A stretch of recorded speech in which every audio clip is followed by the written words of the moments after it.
Уште еден пораз за бугарската политика која сака да докаже дека има големо малцинство во Македонија.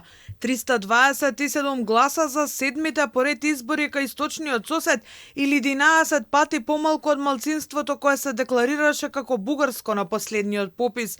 Уште помалку гласале во Албанија, само 147 декларирани како бугари. Според тоа неуспешно заврши и масовната асимилација врз македонското малцинство во Пустец од националистички бугарски организации на последниот попис да се изјаснуваат како бугари, најчесто под присила дека ќе го изгубат бугарскиот пасош. Гласањето и на последните избори е доказ дека безмалку 98% од бугарските пасоши се македонци кои ги поседуваат само за да можат да работат во Европската Унија. Економските причини се главниот фактор кој во Албанија ги тера луѓето да се решат за бугарски пасош. Поради тоа паѓаат во вода бројките со кои леферуваат бугарските власти изминатиот период. Многумина од тие што веќе имаат документи на нашиот источен сосед се во странство.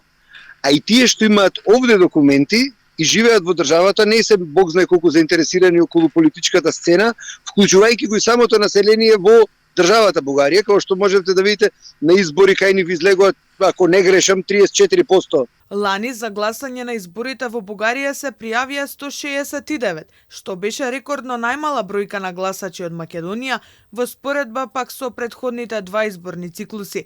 На изборите во јули 2021 гласа 413 луѓе, а во април 2021 510. Бугарија во обид да покаже дека има масовно малцинство од 100.000 во Македонија, ги отвораше и културните клубови, инвестирани пари за бугаризација кои им пропаднаа во вода.